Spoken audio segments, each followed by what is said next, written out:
बिस्मिल्लाहिर्रहमानिर्रहीम। नाज़रीन, मैं हूं अज़हर जावेद और आपसे बात होती रहती है यूके इमिग्रेशन पे।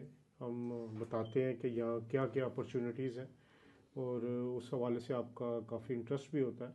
लेकिन आज हम जो एक नई अपॉर्चुनिटी लेके आए हैं, बहुत सारे लोगों को शायद उसका इल्म नहीं है, ख़ास तौर पर जो हमारी एशियन कम्युनिटीज़ हैं, साउथ एशियन कम्युनिटीज़ हैं, उनके लिए यहाँ पर अब बाकायदा सर्विसेज स्टार्ट हुई हैं यूएस की इमिग्रेशन के लिए। यूएस एक बहुत बड़ा मुल्क है, लैंड ऑफ अपॉर्चुनिटी है, वहाँ पर बहुत लोग जाना चाहते हैं। हम ये समझते रहे कि शायद पाकिस्तान इंडिया से ही लोग जाना चाहते हैं, लेकिन यहाँ से भी अब बहुत ट्रेंड शुरू हुआ है यूएस इमिग्रेशन के लिए। आज हम मौजूद हैं एडम बर्नार्ड सॉलिसिटर्स में। ये एक जानी पहचानी फर्म है, यूके में इनके ऑफिसेज हैं। आज हम ईस्ट लंदन वाले ऑफिस में हैं, सेंट्रल लंदन में भी हैं और बड़ी देर से यहाँ ऑपरेट कर रहे हैं। इन्होंने यूएसए में अपना इमिग्रेशन का ऑफिस खोला है एडम बर्नार्ड अटॉर्नीज के नाम से, और बड़ा सक्सेसफुल भी जा रहा है। बड़े हाई प्रोफाइल केसेस भी इन्होंने किए हैं। तो आज हम आपको बताएंगे कि अगर आप अमेरिका शिफ्ट होना चाहते हैं, चाहे आप बिज़नेस कर रहे हैं, चाहे आप जॉब कर रहे हैं, और या आप कोई सेलिब्रिटी हैं, आपका कोई कोई इनोवेटिव आइडिया, या आप वहाँ जाकर रहना चाहते हैं, तो मेरे साथ एडम बर्नार्ड यूएसए में भी आप कह लें, एडम बर्नार्ड अटॉर्नीज़ के रूह रवा बैरिस्टर राशिद असलम साहब मौजूद हैं। बैरिस्टर साहब, वेलकम टू द प्रोग्राम। बहुत शुक्रिया जी, थैंक यू सो मच। आप एक और आप इतनी बड़ी अपॉर्चुनिटी लेके आए। आप कई मेरा 2 दहाइयाँ तो आपको हो गई हैं, यूके में लोगों को सेटल करवा रहे थे, अब आप अमेरिका में सेटल करवा रहे हैं। क्या अपॉर्चुनिटीज़ हैं, बताइए कि कैसे आपने आगाज़ किया एडम बर्नार्ड अटॉर्नीज़ का यूएसए में, इस वक्त क्या सूरत हाल है? जी बहुत शुक्रिया। ये कोई 1 साल पहले हमने प्रॉपर लॉ फर्म वहाँ पे लॉन्च की थी, एडम बर्नार्ड अटर्नीज़ के नाम से। टेक्सास जो बार काउंसिल है उससे अप्रूवल लेके तो वो वहाँ पे अब चल रही है प्रॉपरली। वहाँ पे 8 एरियाज ऑफ लॉ में हम सर्विसेज दे रहे हैं, जिसमें इमिग्रेशन है, सिविल लिटिगेशन है, ऑयल एंड गैस की सर्विसेज हैं, रियल एस्टेट की सर्विसेज हैं, या और कोई डिस्प्यूट्स हों। तो इन टोटल 8 एरियाज, 8 डिपार्टमेंट्स हमारे वहाँ पे काम कर रहे हैं। अब तो माशाल्लाह हमने काफ़ी बड़ा वहाँ पे ऑफिस लिया है। वहाँ पे ह्यूस्टन जो है, वहाँ पे एक गैलरिया एरिया है, जो यहाँ पे जैसा यहाँ पे कैनरी वॉफ है, तो वहाँ पे गैलरिया एक अपस्केल एरिया है, तो वहाँ पे हमारा ये ऑफिस है। बाकी यहाँ से हम काफ़ी अरसे से अब इमिग्रेशन कर रहे हैं। जिस तरह आपने बताया, बहुत सारी सेलिब्रिटीज़, बहुत सारे हाई प्रोफाइल लोग, हम उनके नाम नहीं बता सकते अंडर GDPR रूल्स, वो हमारे क्लाइंट्स हैं। और बड़ा सक्सेसफुल हमारे जो केस या हमारा रेट है सक्सेस का बहुत अच्छा गया है। हमारी टीम बड़ी अच्छी है। वहाँ पे जोसेफ सॉलिस है जो वहाँ पे उसको हेड कर रहे हैं, तो यहाँ पे भी टीम है। यूके से भी हम केसेस ले रहे हैं। तो वो लोग जो यहाँ से उकता गए हैं और न्यू वर्ल्ड की तरफ देखना चाहते हैं या जाना चाहते हैं, उनके लिए अपॉर्चुनिटी है, वो हमसे कांटेक्ट करें। तो हमारा ऑफिस वहाँ पे जो है वो एंटरटेन करेगा उनको। यहाँ से भी टीमें हैं जो यहाँ से आपको एडवाइस कर सकती हैं, आपके केस पे काम कर सकती हैं। उसके अलावा भी अगर आपके कोई डिस्प्यूट्स हैं सिविल लिटिगेशन के या बाकी यूएसए के हवाले से, टेक्सास के हवाले से, हम उसको भी डील करेंगे। कुछ अरसे में हम कोशिश करेंगे कि हम सेकंड ब्रांच भी वहाँ पे न्यूयॉर्क का सोच रहे हैं, लेकिन अभी हम टेक्सास में ये सारी सर्विसेज दे रहे हैं। टेक्सास आपको पता है सबसे बड़ी स्टेट है वहाँ की, थ्राइविंग स्टेट है वहाँ की, ऑयल एंड गैस के हवाले से, आईटी के हवाले से, एलोन मस्क टेस्ला के हवाले से। तो ये है कि वहाँ पे हमारी बेस है। बाकी मिस फौजिया मेरे साथ हैं, फौजिया अजीम, वो इमिग्रेशन में ये एक्सपर्ट हैं, सालों का एक्सपीरियंस है यूएस इमिग्रेशन का, अमेरिकन इमिग्रेशन का। तो वो आपको सीधा सीधा सारी कैटेगरीज के बारे में भी बताएंगी। I hand over to her. Miss Fozia, what's the opportunities for British citizens to settle down in USA? What routes are available? किस तरह जा सकते हैं लोग, एक आम पाकिस्तानी, इंडियन, बांग्लादेशी? आप कुछ बताएं ज़रा उसके बारे में। Sure.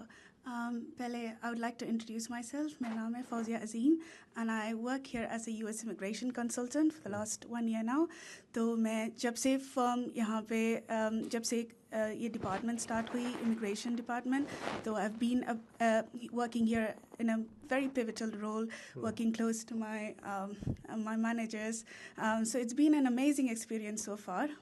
अभी talking about the opportunities for जैसे कि we have clients all over the world. Pakistan से है, इंडिया से है, all over the world, you name it. US से भी है जिनके एप्लीकेशंस जो एक्सटेंशन पे करवाना है या फिर यूएस में एक वीज़ा कैटेगरी में है, उनको अगर वीज़ा कैटेगरी चेंज करनी हो तो वो भी हम कर सकते हैं। ठीक। तो हमारा जो एक्सपर्टीज़ है इसमें, so we do handle personal immigration matters, जैसे कि फैमिली बेस्ड ग्रीन कार्ड्स है, मैरिज बेस्ड ग्रीन कार्ड्स है, उनके जो स्पाउसेस ब्रिटिश सिटीजन है और the main applicant would be US citizen, तो उनके लिए आसानी से ग्रीन कार्ड मिल सकता है फैमिली बेस्ड या मैरिज बेस्ड से। और जिनके पेरेंट्स यूएस में है और जिनके बच्चे यूएस में है, उनको पेरेंट्स के लिए ग्रीन कार्ड भी ऑब्टेन करवा सकते हैं। So there are multiple opportunities in terms of moving to US. वहाँ के जो अपॉर्चुनिटीज़ है, जिनको मूव करना है उनके हिसाब से एम्प्लॉयमेंट केसेस भी हम इधर ले रहे हैं। We have got a good turnover in terms of success. If there is a businessman settled in UK, a British citizen, उसके लिए क्या अपॉर्चुनिटी है यूएस में अगर वो मूव होना चाह रहा है इमिग्रेशन में? बिजनेसमैन है वो जाना चाहता है उसके लिए। एब्सोल्युटली। तो E2 वीज़ा बहुत पॉपुलर वीज़ा है, E2 ट्रीटी इन्वेस्टर वीज़ा। तो उसमें जो मेन क्राइटेरिया है सिटीजनशिप मैटर होता है कि the citizen of the country must be of a treaty country national. तो जो कंट्रीज़ यूएस के साथ ट्रीटी ट्रेड एग्रीमेंट साइन किए गए हैं, तो citizens of these countries they can apply for E2 visa. UK है, पाकिस्तान है। Not many people know that Pakistani nationals can apply for E2 visa. तो उनके लिए कोई minimum level investment नहीं है अभी के लिए, substantial investment बोलते हैं वो। if जो countries US के साथ treaty trade agreement sign किए गए हैं, तो citizens of these countries they can apply for E2 visa. UK है, पाकिस्तान है। Not many people know that Pakistani nationals can apply for E2 visa. तो उनके लिए कोई minimum level investment नहीं है अभी के लिए, substantial investment बोलते हैं वो।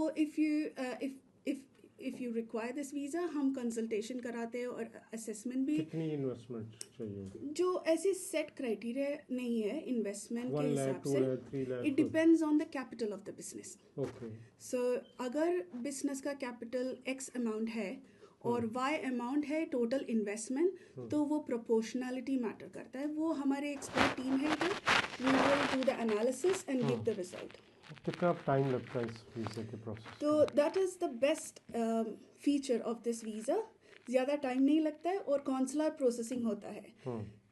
जैसे कि यहाँ के जो एम्बेसी में प्रोसेसिंग होता है, तो एम्बेसी में स्ट्रिक्ट एडजुडिकेशन नहीं होता है कंपेयर टू USCIS। तो US में इवैल्यूएशन होते हैं, वो थोड़े स्ट्रिक्ट हिसाब से होते हैं। तो यहाँ इवैल्यूएशन थोड़े लीनियंट हिसाब से होते हैं। So the timing it takes at least 45 to 60 days. Okay. तो बिजनेस आप सेट कर सकते हैं। उसके बाद the person who is going there on an executive level, they can apply for E2 visa, और उसके बाद वर्कर्स को रिलोकेशन भी करवा सकते हैं from abroad to US on E2 visa. बहुत इजी ऑप्शन है और स्ट्रेट फॉरवर्ड प्रोसेस है। ठीक है। तो इसमें एक एम्प्लॉयमेंट में if a person is on a highly skilled job है, वो ब्रिटिश सिटीजन है, उसके लिए क्या अपॉर्चुनिटीज़ होंगी इसमें? उसके लिए अगर उनके timeline, they have a timeline for 12 months, तो हमारे हिसाब से ग्रीन कार्ड अपॉर्चुनिटी है, एम्प्लॉयमेंट बेस्ड ग्रीन कार्ड, जिसमें they don't need a job offer at all to move. तो उनके जो एक्सेप्शनल एबिलिटी इन बिजनेस या आर्ट्स या जिन भी सेक्टर्स में वो काम किए हैं, we can apply for the exceptional talented या EB1 green card option. Foreign मिल जाएगा उससे? फॉरेन मतलब 12 महीने होगा। 1 year, it's a foreign. If Britain UK move कर रहा for 10 years, तो 1 year तो फॉरेन है। 1 year फॉरेन है, हाँ। और EB2 NIW भी बहुत पॉपुलर वीज़ा है, जो it's called a national interest waiver visa, जिसमें जॉब ऑफर नहीं चाहिए उनको, and they can apply based on their job that वो नेशनल इंटरेस्ट में होना चाहिए, US के नेशनल इंटरेस्ट में। तो अब तो वो तो डिपेंड करता है ना, जो डोनाल्ड ट्रम्प के इंटरेस्ट में है वो नेशनल इंटरेस्ट में। But one thing, Donald Trump जो है ही is very friendly with trade. He's very, I think he promotes business and employment employment visas specially जिधर वहाँ वर्कर्स एक्सपैंड मतलब बिजनेस एक्सपेंशन होते हैं, US workers are being hired, ये सब I think it is on the brighter side of the Trump administration. Now, Elena Haywood, can you pause? Elena, can you tell us what's the B1, B2 visa and what is this category? Yeah, of course. So we specialise in lots of visas. The B1, B2 is specifically based on tourism and travel to the US. So if you specialise and want to visit the US on visit purposes, perhaps visit family that live there, or you just want to go on vacation, we make the process very easy. We stay in correspondence, stay in contact with you by filling out DS-160 forms, and the wait times can be a little long for the embassy to secure an appointment, but in certain circumstances, say you have family members over there that you need to visit urgently, based on your circumstances, we can fill out expedited letters and try and aim to get an expedited appointment, an earlier appointment for you, and we help make the process very smooth. Thank you very much. Back to Barrister साहब. US के बारे में Trump साहब के आने से पहले कुछ मिसकंसेप्शंस थी कि पता नहीं क्या करे, लेकिन हमने देखा वो बिजनेस फ्रेंडली बहुत है. वो कहता पैसे लेके आओ, जो मर्जी करो. ये एक मतलब उसका एक वो क्या कहते हैं ब्राइटर साइड है. पाकिस्तानियों को भी कह रहा है they are very good people, they want trade. तो इस पे आप क्या कहेंगे, क्योंकि आपका यहाँ पे लोगों को एक बड़ा है नेगेटिविटी थी अमेरिका के बारे में, लेकिन विच इज़ मतलब अब फेड आउट हो रही है, लोग उसको देख रहे हैं अमेरिका को इस हवाले से. आपका क्या एक्सपीरियंस है? अच्छा, उसमें इलेक्शन से पहले मैं वहाँ पे गया था तो लोग ज़्यादातर ट्रम्प को चाह रहे थे कि वो आए, बिकॉज वहाँ पे एक थोड़ी सी मायूसी थी, सारा कुछ था. बट अब लोग बहुत खुश हैं, क्योंकि पहले लोग ये कहते थे कि जब ट्रम्प आता है तो बिजनेस बेटर होता है, इकोनॉमी बेटर होती है, बिकॉज पहले भी ट्रम्प रहा तो उनको एक्सपीरियंस था.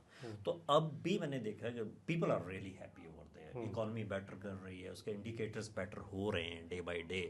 और जो एक था ना कि वो सख्तियाँ होएंगी, ये होएगा इमिग्रेशन पे, उस तरह सख्तियाँ नहीं हैं. हाँ, हर जगह पे हुकूमत अपना वो चाह रही होती है कि जो लोग मिसयूज़ करते हैं इमिग्रेशन को, उसको स्टॉप किया जाए. वो उस हुकूमत का हक होता है. बट मैं ये समझता हूँ कि उसके आने से बड़ा पॉजिटिव असर पड़ा है यूएसए में, उसकी इकॉनमी में, वहाँ पे लोगों में. तो जो लोग भी वहाँ पे जाना चाहते हैं, एडम बर्नार्ड अटर्नीज को वो कांटेक्ट कर सकते हैं. आपको आपके तवज्जुह से फ़ोन नंबर सब कुछ, या वेबसाइट का एड्रेस वगैरह सब कुछ होएगा, स्क्रीन पे दे रहे हैं, इंशाल्लाह वो भी होगा. बिल्कुल.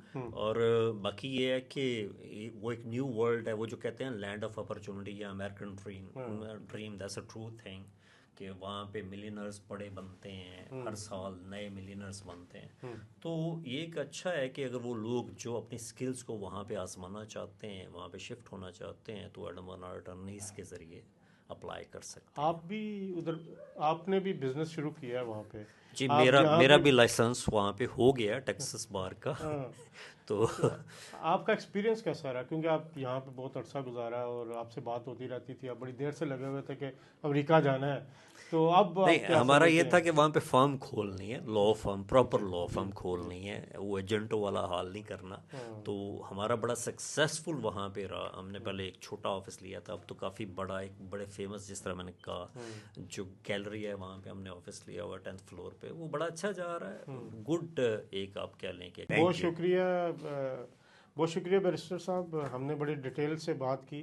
देखिए, हिजरत करना वैसे भी इस्लाम में इस पर जोर दिया गया कि अगर आप किसी बेटर अपॉर्चुनिटी के लिए हिजरत करें, हिजरत करके यहाँ आए हैं, अगर आप बेटर अपॉर्चुनिटी अमेरिका में मिल रही है तो इसको भी कंसिडर किया जाना चाहिए. और जो बिजनेसमैन है ख़ास तौर पर, या जो हाईली क्वालिफाइड लोग हैं, अगर वो जाना चाहें तो बैरिस्टर राशिद असलम साहब, he is always available, community में भी अवेलेबल होते हैं. इनके नंबर्स आपको स्क्रीन पे भी मिलेंगे, तो आप इनसे रब्ता कर सकते हैं, इनसे मशवरा कर सकते हैं, अपने केस टू केस इनसे पूरी एडवाइस ले सकते हैं. तो इनसे हम सिलसिला जारी रखेंगे. अमेरिकन इमिग्रेशन पे भी, ब्रिटेन जो यूके की इमिग्रेशन पे तो बहुत बातें हो गई, अब इनसे हम कोशिश करेंगे महीने में एक आध दफ़ा अमेरिकन इमिग्रेशन पे भी बात किया करेंगे. बहुत शुक्रिया आपका नाज़रीन. इंशाल्लाह अगले प्रोग्राम में आपसे दोबारा मुलाकात होगी. तब तक के लिए अल्लाह हाफ़िज़.